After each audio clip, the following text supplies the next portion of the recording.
You don't need to be anywhere else tonight. There is nothing waiting for you, no task unfinished, no door left open, no name being called from another room. Whatever you were carrying when you lay down, you can set it beside you now, gently, the way you might set down a lantern on a table when you finally reach the room you were looking for. You don't need it anymore tonight. Find the weight of your own body, the way the surface beneath you receives you, holds you, pushes back just enough to let you know you are supported. Feel your shoulders soften. Feel the space behind your eyes go quiet, the way a room goes quiet when the last person to speak has finished speaking and no one feels the need to answer. Let your breathing slow, not because you are forcing it, but because you are simply noticing it. In and out, in and out. There is no correct rhythm, there is only this one, yours, moving through you the way a soft current moves through still water, present, unhurried, continuous.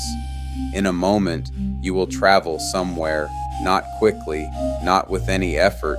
You will simply find yourself there, the way you sometimes find yourself in the middle of a dream, not at its beginning, but already inside it, already part of it, the world already assembled around you and already familiar, as though you have always known it. The place you are going is high up, very high, above the trees, above the roads, above the ordinary sounds of the world below.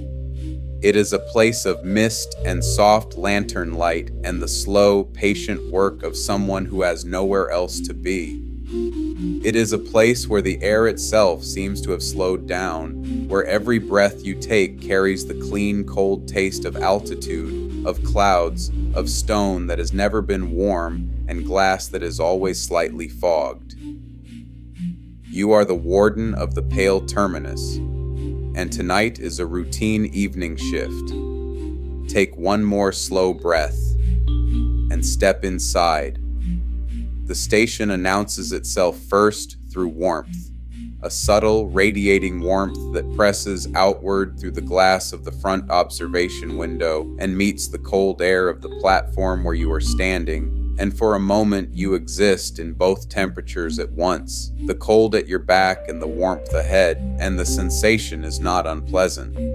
It is, in fact, one of your favorite sensations, this threshold, this in-between, the place where the station ends and the open altitude begins. You have stood here many evenings. You know exactly how long you can linger before the cold begins to matter. You are wearing your station coat, heavy wool, double-buttoned, smelling of cedar from the small block you keep in the coat cupboard, and underneath that smell, the faintest trace of the fog itself, which has a smell you have never quite been able to name, but which you would recognize anywhere. It is a chalky smell, slightly mineral, the way cold stone smells just before it rains, but softer, the smell of water that has not yet decided to fall. The wool of the coat is dense and textured against the backs of your hands where the sleeves end. You press your palms together once, slowly, and feel the warmth your own body has generated inside the coat, and then you turn toward the station door. Inside, the light is amber, not the bright, indifferent light of a room trying to be useful. This is the amber of a lantern that has been burning long enough to settle into itself, to stop flickering and simply glow. There are 3 lanterns in the main room of the station, one on the logbook desk near the window, one on the canister shelf along the east wall, and one suspended from the ceiling beam on a short chain that allows it to sway almost imperceptibly when the cable line moves outside. Right now, all 3 are lit. The ceiling lantern moves in a very slow arc, back and forth, so slow you might not notice it unless you watched for a while. The floor is smooth stone, worn to a soft gray by years of boots moving between the same points. The door, the desk, the shelf, the small stove in the northwest corner, and back to the door again. You know this floor. You know exactly which stone has a slight unevenness near the stove, which board in the transition to the back room has a small, comfortable creak. You know this station the way you know your own breathing, not by thinking about it, but by the fact that it is simply there, simply true, part of the steady background of existing. The smell inside is layered, cedar from your coat mingling with the dry warmth from the stove, and underneath that the faint papery smell of the logbook pages, and underneath that, if you are paying close attention, the ghost of the last batch of altitude flowers that came through, a dry, high-altitude smell, something between hay and mineral and something else you can't name, something that only grows above the tree line where the air is thin and the light, when it comes, is very clear and very cold. Along the east wall, the glass shelves hold the existing canister collection, rows of smooth cylindrical canisters, each one labeled in small, careful handwriting, each one sealed with a twist top of brushed metal. The glass shelves are slightly frosted where the cold from the outer wall seeps through, and in that frost you can sometimes see faint patterns, not quite flowers, not quite geometry, something in between, something the cold makes on its own without any intention. When the cable car moves on the line outside, these shelves vibrate very slightly, a faint crystalline tremor as if the glass itself is listening.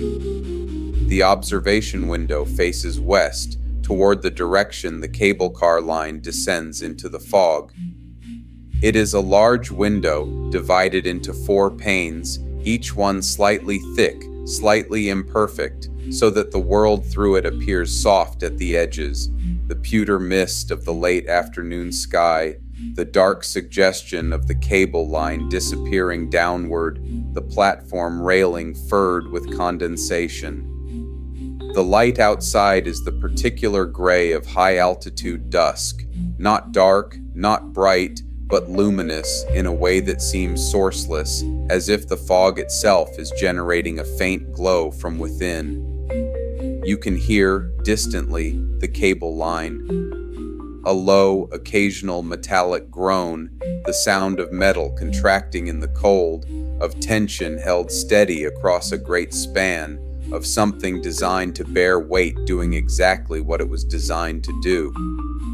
It is not an alarming sound. You have heard it so many times that it has become a kind of background music, low, irregular, quietly structural, the sound of the station holding itself together in the cold.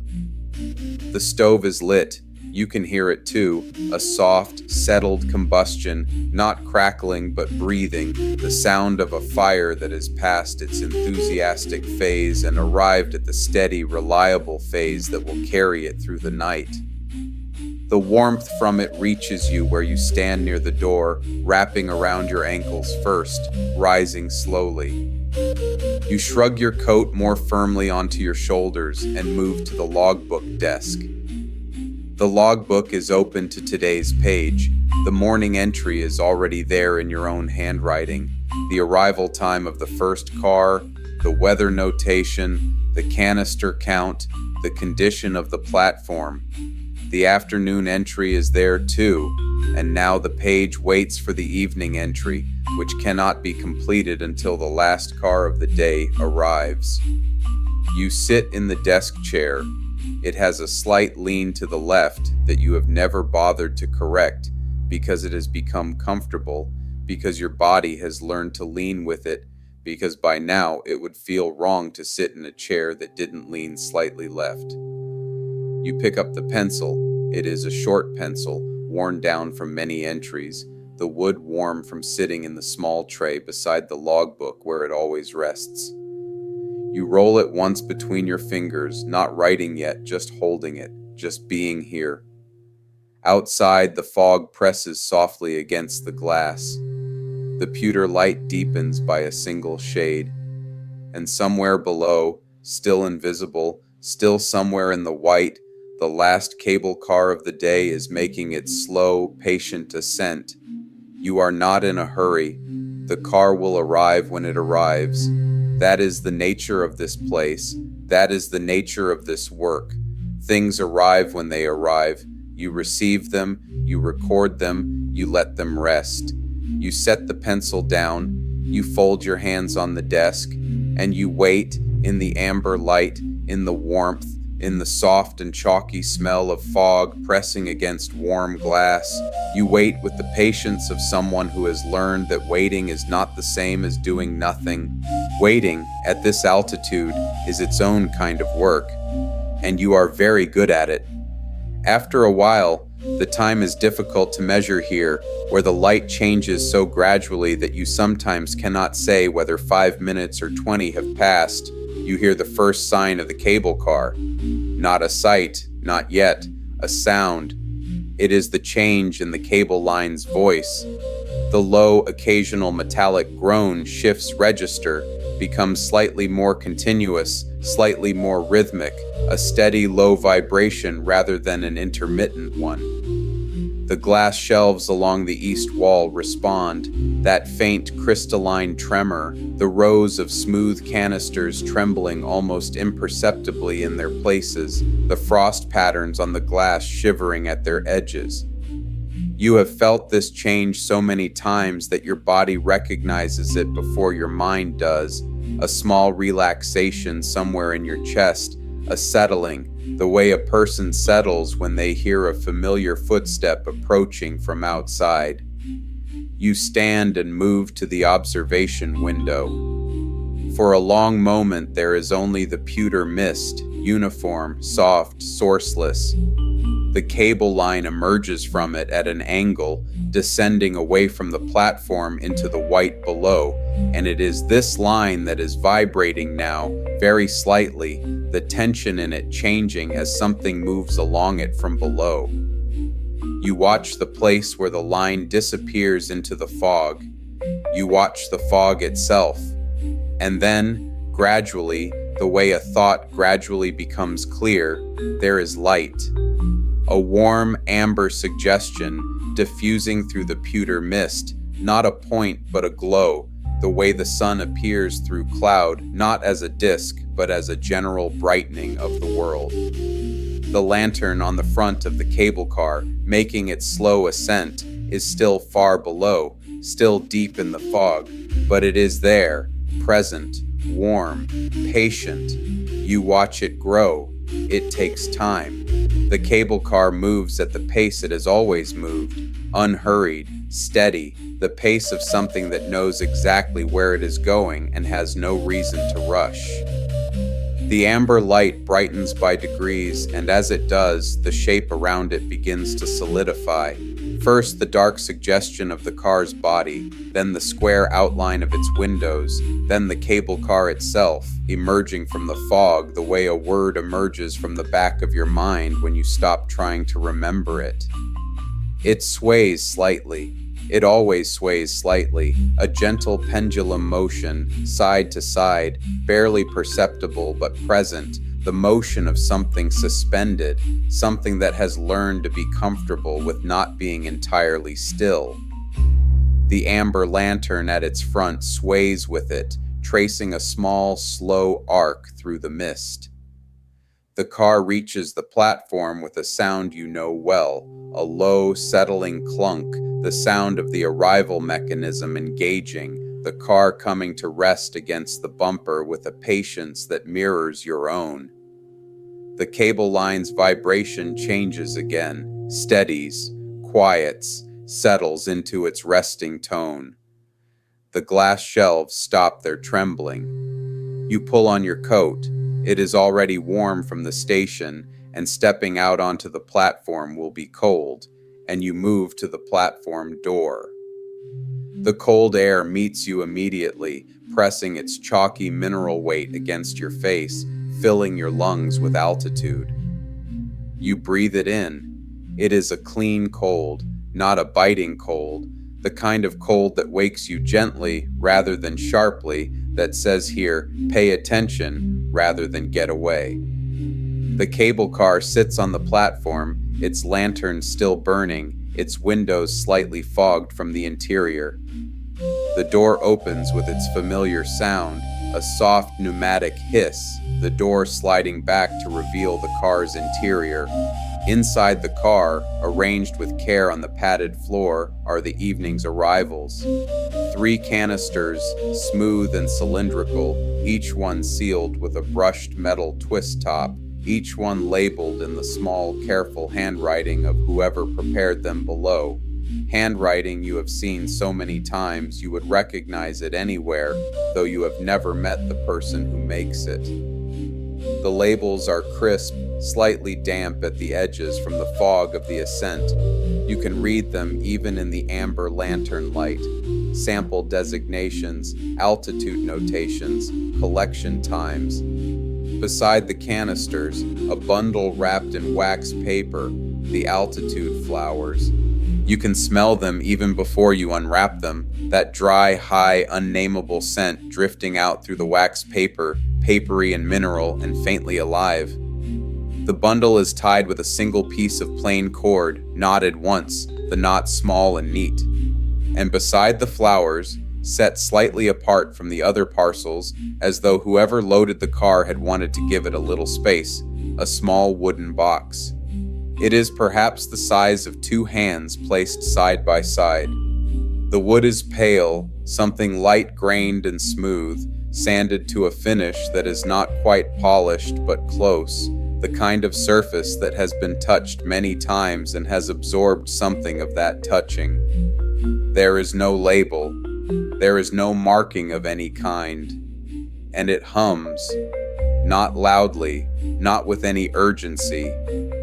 A low, continuous resonance, the kind of sound that seems to come from everywhere and nowhere at once, the kind of sound you feel as much as hear, a vibration in the bones of your hands when you reach down and lift the box gently from the car floor. It is not a mechanical hum, not the hum of something with moving parts. It is more organic than that, more contented, the low sound of something that has been in motion for a long time and is glad to have stopped. The way a cat hums when it finally settles, the way a held breath finally releases. You hold the box for a moment, feeling its resonance move through your palms and up your wrists. It is not heavy, it is not light. It has a weight that seems precisely right, as if it was made to be carried exactly this way, in 2 hands, at this altitude, in the cold. You carry it inside first, setting it gently on the windowsill of the observation window, the widest sill in the station, the one that gets the most light, the one where you sometimes set things that need a little time to simply exist before you decide what to do with them. The hum continues, low and steady, as you set the box down. The window glass near it vibrates almost imperceptibly, a faint resonance, as if the glass is listening, as if the glass and the box are finding a frequency they can share. Then you go back out to the platform for the rest. The canisters first, you carry all 3 in one careful trip, cradled against your chest, their smooth metal surfaces cold against the front of your coat. The labels shift slightly in the platform wind, but the seal on each canister is firm. Back inside, you set them on the logbook desk for now. They will go to the shelves in a moment, but first you want to get everything inside, everything out of the cold. Then the flowers.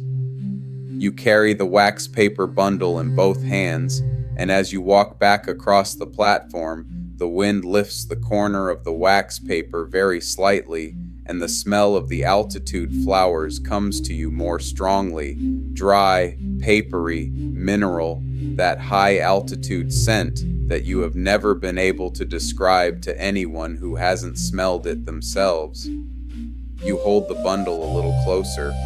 Back inside, you close the platform door behind you. The warmth of the station closes around you again, cedar and stove warmth and the dry smell of logbook paper, and you stand for a moment in the transition, the cold of the platform still on your coat, the warmth of the interior already finding its way underneath.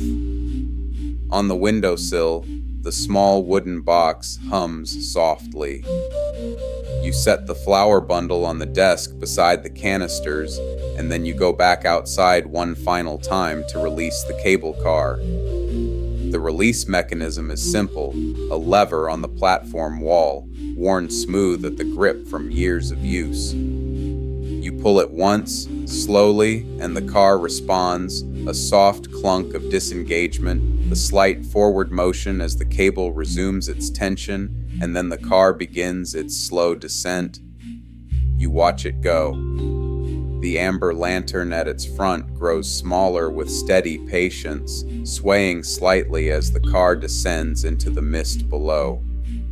The pewter fog thickens around it as it descends, first obscuring the car's body, then softening the lantern to a warm glow, then softening the glow to an amber suggestion, then, after a while, after a long and quiet while, to nothing at all. Just the pewter mist, just the cable line, still and dark, descending into the white below. You stand on the platform for a moment after it has gone. The cold is complete and even and clean. The fog presses gently at your face. The cable line makes its low, settling groan as the tension redistributes, a sound like a long, slow breath. Then you go back inside. There is work to do, quiet, patient, unhurried work, and the wooden box on the windowsill is still humming. The canisters first. You carry them to the east wall, where the glass shelves hold the existing collection in their frost-fogged rows. The shelves are arranged by arrival sequence, oldest at the top, newest at the bottom, each canister standing upright, its label facing outward. The glass of the shelves is cool to the touch, slightly damp with condensation where the outer wall's cold seeps through, and the frost patterns near the edges are particularly detailed tonight, branching, crystalline, intricate in the way that only cold and moisture and time can produce. You trace the edge of one pattern with your fingertip, not disturbing it, just following its outline. It is very fine. You read the first canister's label carefully, holding it close to the shelf lantern. The handwriting is small and precise: altitude, collection time, weather conditions at collection, the designation code for the sample type. You find the correct position on the shelf. There is a system, and the system is simple, and you have been following it long enough that it feels less like a rule and more like a natural order, the way alphabetical order feels natural once you have lived inside it long enough. You set the canister in place. The soft click of it settling against the glass shelf is a small, satisfying sound. The second canister. You read its label. Similar altitude, slightly later collection time, a different designation code that indicates a different density of cloud vapor. You find its place. You set it down. Another small, satisfying click. The third. This label is slightly more watermarked than the others, the ink slightly smeared at one corner, as if this canister was exposed to more moisture during the ascent. Perhaps it sat near the car's window, perhaps the fog was particularly dense at the elevation where it was collected. The designation is still legible. You read it carefully, you find its place, you set it down. The glass shelves receive all three canisters with their faint crystalline stillness. You step back and look at the row, the new arrivals sitting alongside the existing collection, all of them smooth and labeled and sealed, all of them holding their small parcels of captured cloud. There is something satisfying about a full shelf. Not the satisfaction of completion. The shelves are never truly full. There is always space for more, but the satisfaction of order, of things being in their right places, of a system working the way it was meant to work. You turn to the logbook desk and sit back in the leaning chair. The pencil is where you left it. You pick it up and open the logbook to the evening entry. The pencil scratches softly against the page as you write.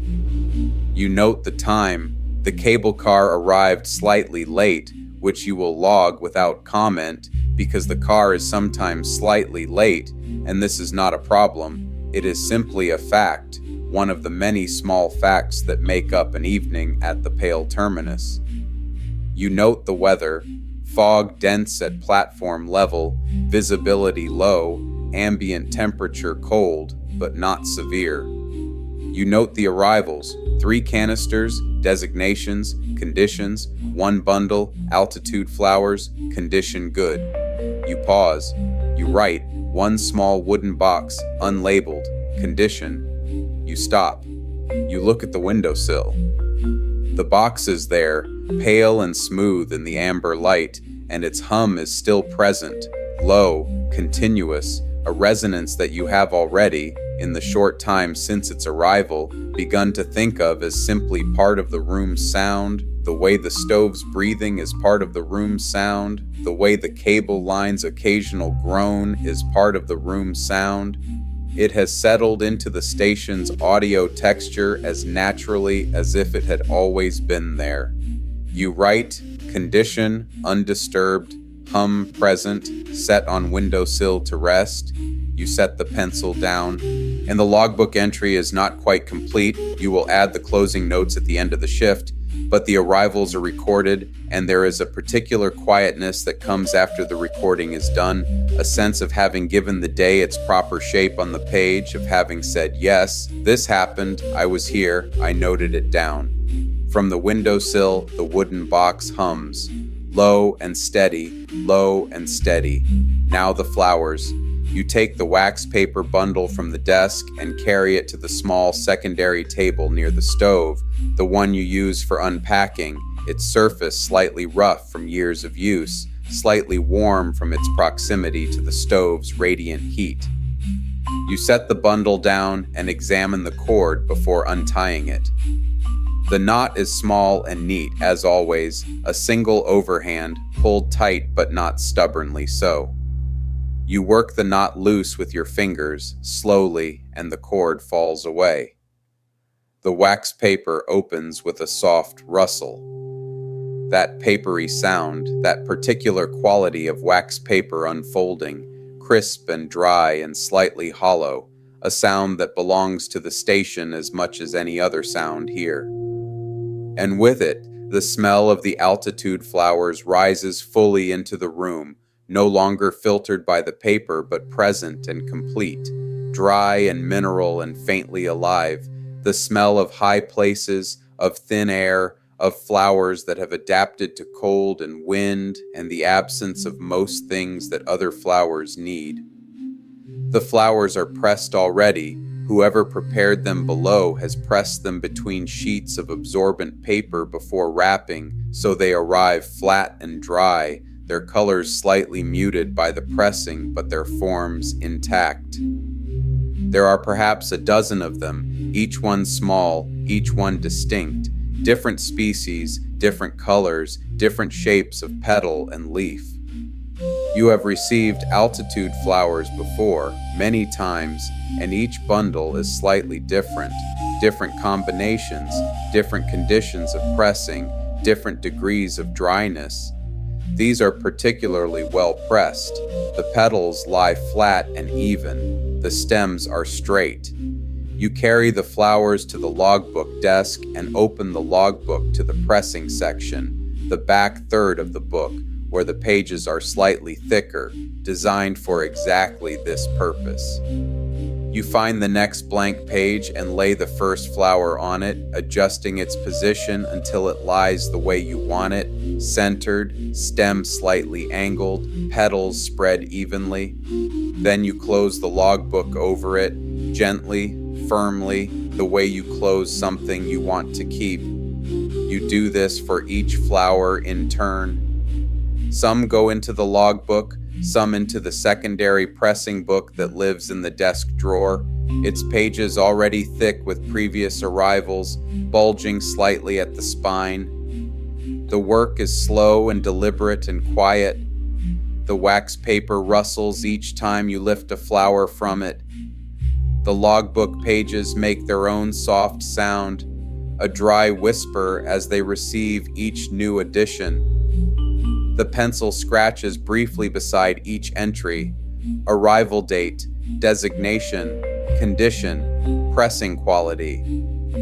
By the time the last flower is pressed and recorded, the smell of them has diffused through the station's warm air, mingling with the cedar and the stove warmth and the chalky ghost of fog against the glass, adding its own dry, high-altitude layer to the room's accumulated scent.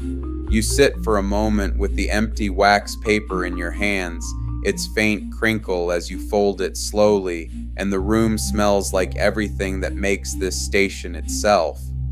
The wooden box hums from the windowsill. You look at it.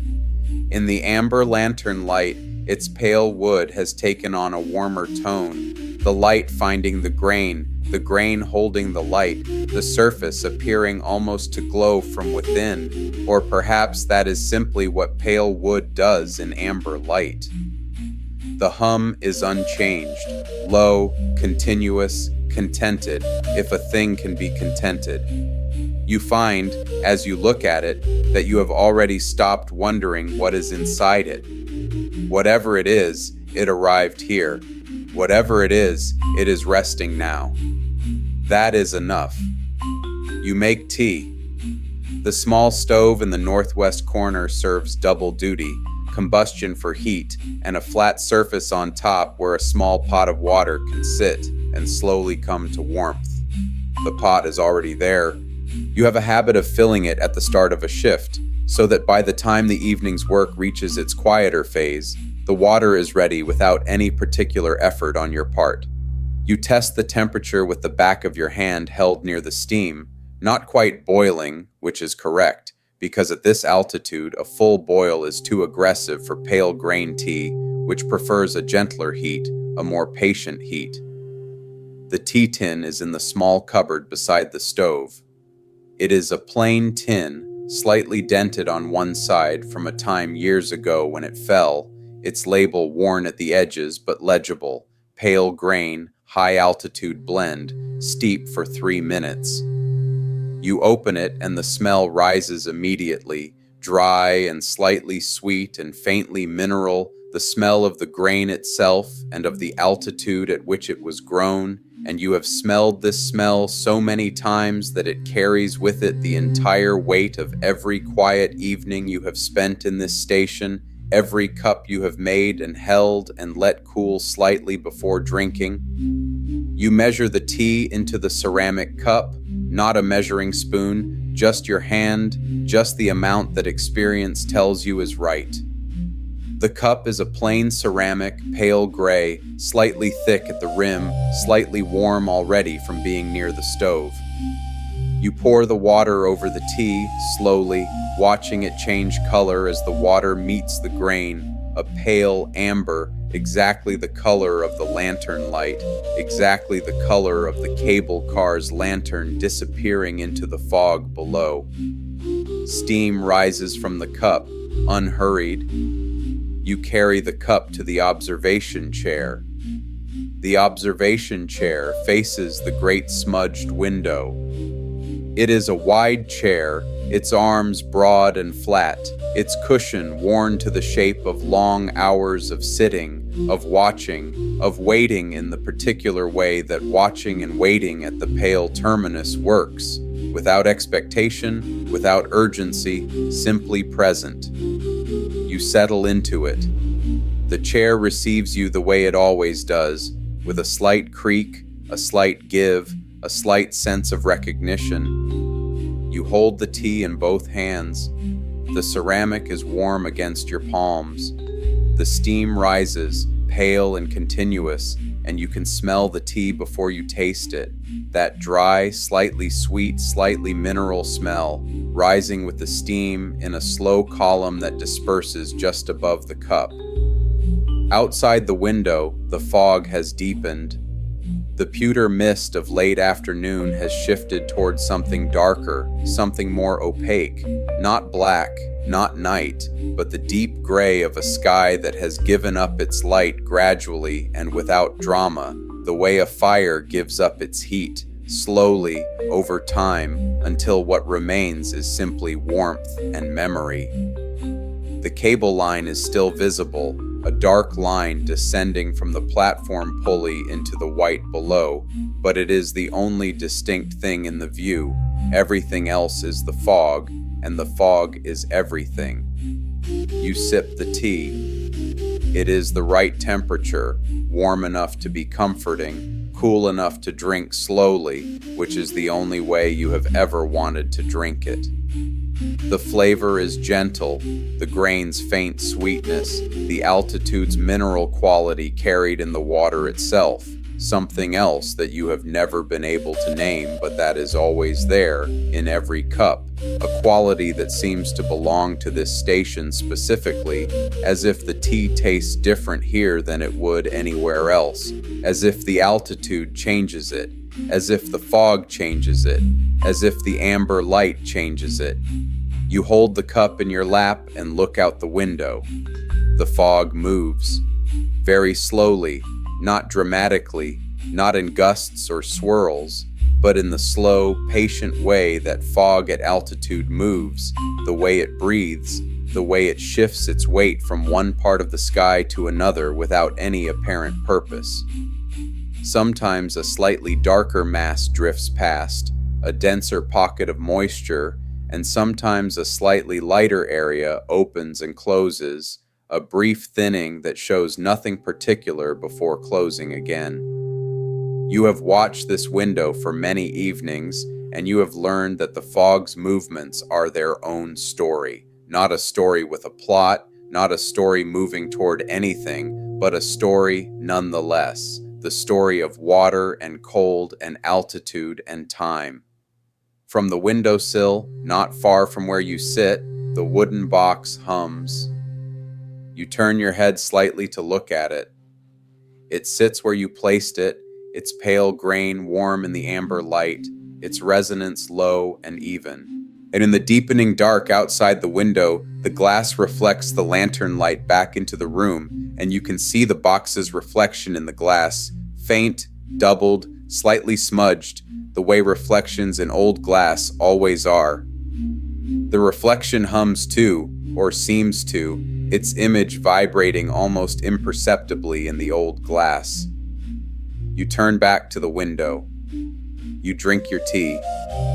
The cable line groans once, low and metallic, the sound of the cold settling deeper into the metal, the sound of the night coming fully on.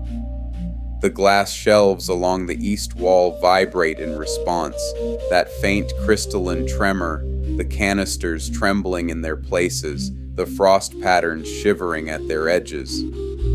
Then stillness again. Then the hum of the box. Then the stove's quiet breathing.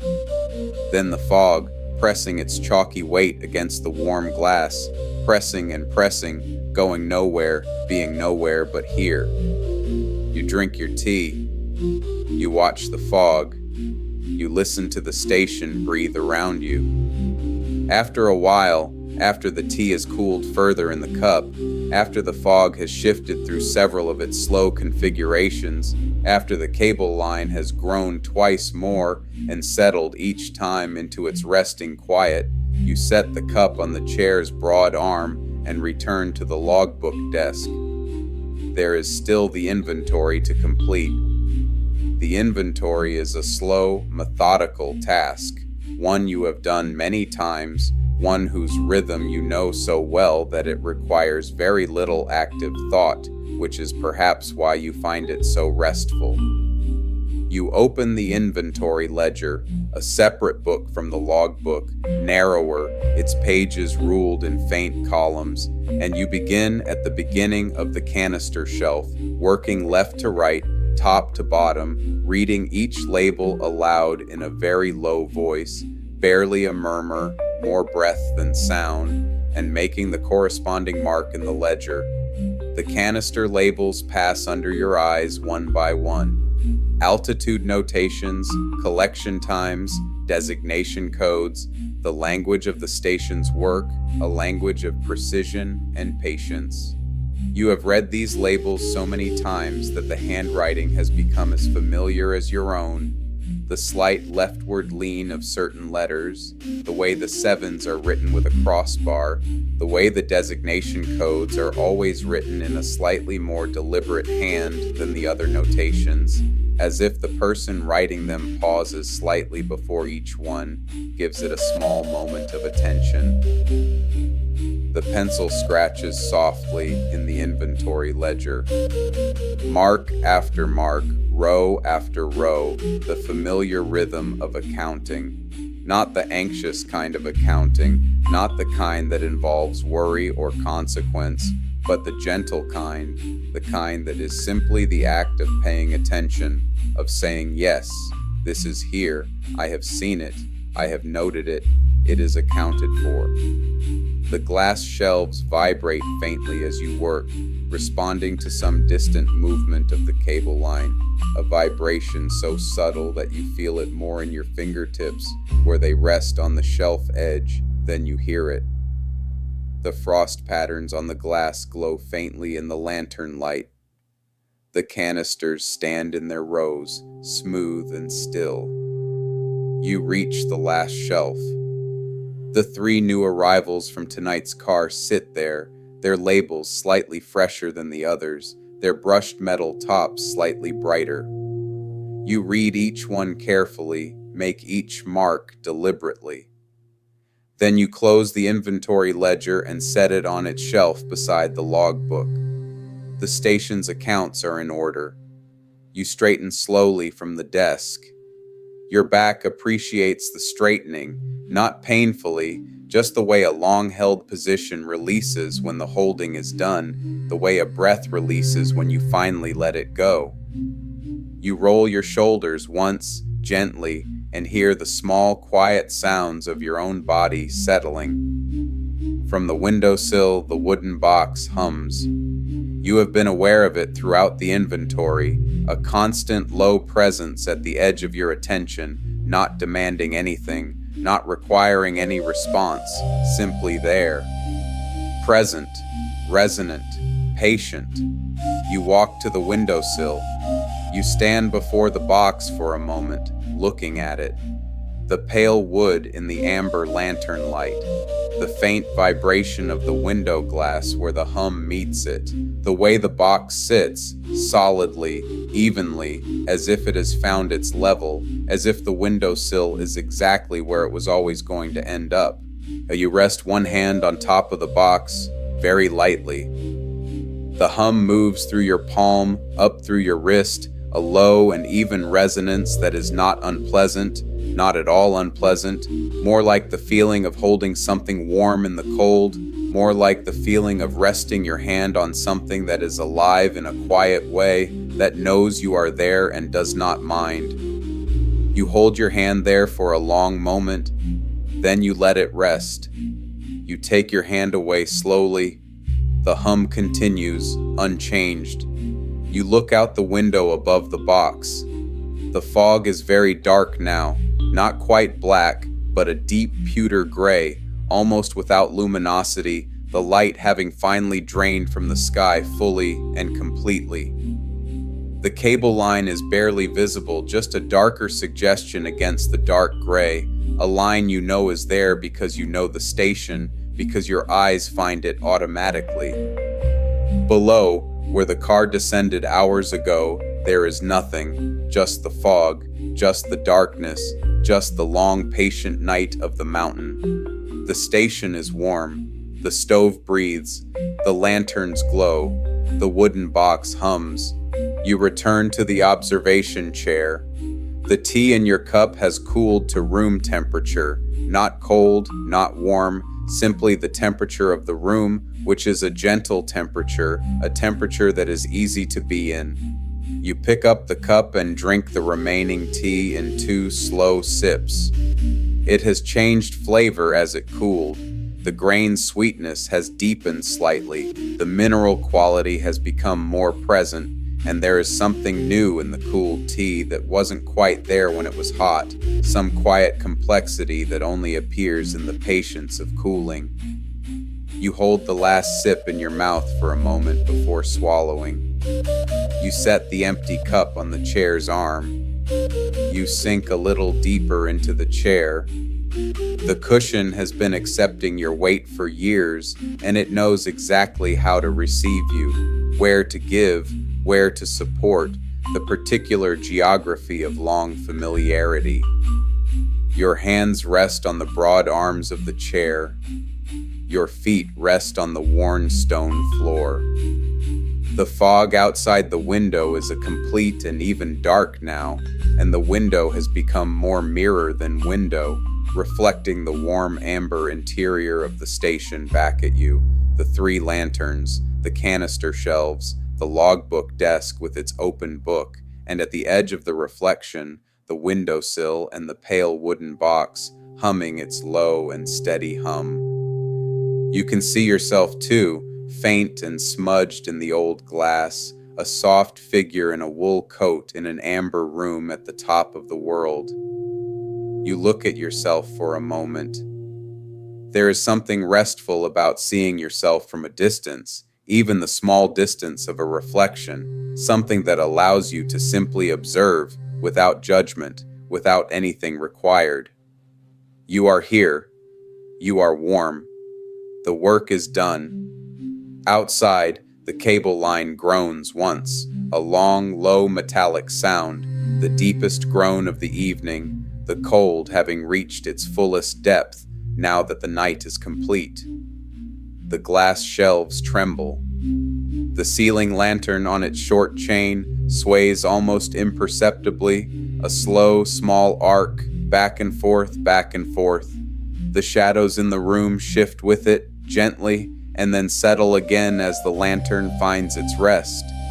The wooden box hums. You have been listening to it for the whole shift now, and you find that it has become indistinguishable from the station's own voice, as natural a part of the room's sound as the stove or the cable line or your own breathing. It is not a mystery anymore. Or rather, it is still a mystery in the sense that you do not know what is inside it or where it came from or where it will eventually go. But it is a comfortable mystery, a mystery that asks nothing of you, a mystery that simply exists in the warm amber room at the top of the world, humming its low and contented hum. You close your eyes, not to sleep, not yet, but to listen, to take the room in through its sounds rather than its sights. The stove, the cable line distant and quiet now, the wooden box, your own breathing, slow and even, matching the room's rhythm, matching the pace of the fog outside, matching the low pulse of the hum. And there is a smell in the room that is the sum of all the station's smells, cedar and stove warmth and altitude-flowers and pale grain tea and the chalky mineral presence of the fog against the glass and the dry paper smell of the logbook and something else, something underneath all of it, the smell of the stone itself, the smell of the mountain, the smell of a place that has been sitting quietly at altitude for a very long time and has absorbed all of those years into its walls and its floor and its air. You breathe it in, slowly, all the way in, and slowly out. A little time passes. The stove breathes. The lanterns glow. The fog presses its soft weight against the glass. You open your eyes and look at the logbook. There is one more thing to do before the shift is truly finished. The closing entry, the final notation of the evening, the last few lines that will complete the page and close the day. You rise from the chair slowly, the way you always rise from it at the end of a long, quiet evening, not reluctantly, not eagerly, but with the simple ease of someone who has been resting and is ready to do one last small thing. You carry your empty cup to the small shelf beside the stove. You sit at the logbook desk. You pick up the pencil. The closing entry is brief.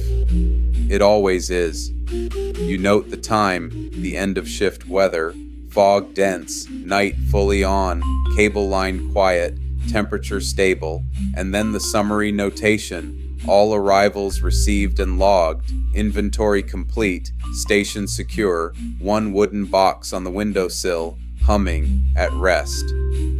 Then the warden's mark at the bottom of the page, not a signature, just a small symbol, the same symbol you have made at the bottom of every page of every logbook you have kept here, a mark that means simply, I was here and I paid attention and everything is in order. You set the pencil down for the last time tonight. You close the logbook. The sound it makes is the sound of a day being completed, a dry, definitive whisper of pages coming together, the soft compression of all the day's events into a closed and ordered form. You sit for a moment with your hands flat on the cover of the closed logbook. The leather is smooth and slightly warm. You feel the slight raised texture of the binding along its spine. You feel the edges of the pages, even compact, containing everything. Then you stand. You move to the stove and turn it down, not off, but lower, to the setting that will maintain the room's warmth through the night without consuming too much. The stove responds by quieting further, its combustion dropping to a slower, deeper rhythm, barely audible now, more felt than heard. You turn down 2 of the 3 lanterns, the desk lantern and the shelf lantern, leaving only the ceiling lantern burning at its low, slow swing. The room dims. The amber light concentrates, softens, becomes the amber of a room preparing for night, still warm, still present, but quieter, more interior, the light of a room that has done its work and is now simply being. The wooden box on the windowsill catches the ceiling lantern's light and holds it. The pale wood glows.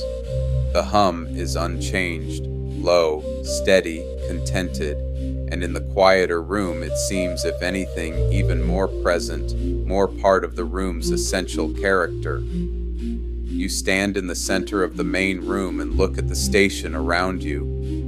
The glass shelves with their rows of smooth canisters, the logbook desk, closed and complete, the stove, breathing slowly, the observation window, its glass a dark mirror holding the room's amber warmth, the ceiling lantern swaying in its imperceptible arc, the windowsill and the pale wooden box.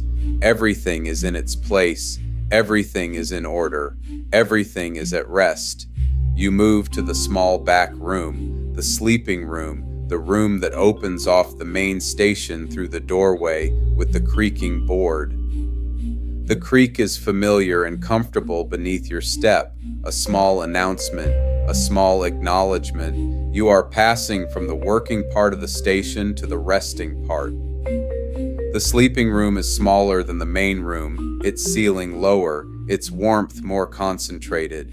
And the outer wall here is stone, and the stone holds the cold of the mountain in a way that the main room's insulation moderates, so there is always a slight coolness in the sleeping room. Not an uncomfortable coolness, but the coolness of a room that is adjacent to the mountain, that remembers where it is, that allows the altitude to be present even in sleep. The bed is narrow and deep, a frame of dark wood, a mattress that has been slept in many times, pillows that carry the smell of the station in their covers, cedar and altitude and the faint mineral ghost of the fog. You sit on the edge of the bed and remove your station coat slowly, folding it over the chair beside the door, the cedar smell rising briefly as the fabric moves and then settling. The room is quiet, but not entirely quiet, because from the main room, through the open doorway, you can still hear the wooden box. Its hum travels through the doorway as easily as warmth travels, filling the sleeping room with its low and steady resonance, gentle as a distant bell, gentle as the sound of water moving in a channel somewhere far below. You lie down. The mattress receives you. The pillows are cool against your face and then warm. The blanket is heavy, a thick wool, The same dense weave as your station coat, the weight of it pressing you gently into the bed, a pressure that is nothing but comfort, nothing but the feeling of being held by something soft and warm and patient. You lie still. The ceiling of the sleeping room is low and plain, stone with a single beam crossing it, the same pale wood as the box on the windowsill, and you look at it for a moment in the near darkness, the amber light from the main room reaching just far enough through the doorway to make the ceiling dimly visible. The hum from the windowsill travels through the station's walls and floor, finding you even here. It is a sound you could fall asleep to. It is, you realize, a sound you are falling asleep to. Your breathing slows. The blanket is heavy. The pillow is cool and then warm. The fog presses against the outer wall just beyond the stone. You can feel it in the slight coolness of the air, in the mineral quality of each slow breath you take. The cable line groans once, very far away now, or perhaps just very quiet, the sound reaching you as though through deep water, muffled and soft and slow. The glass shelves in the main room tremble almost imperceptibly. The ceiling lantern sways, and the wooden box hums, low, steady, contented. The station breathes around you. The stove, very slow now, barely breathing. The fog, pressing and pressing at the glass, going nowhere, being here. The cable line, quiet, holding its tension across the long dark span of the mountain.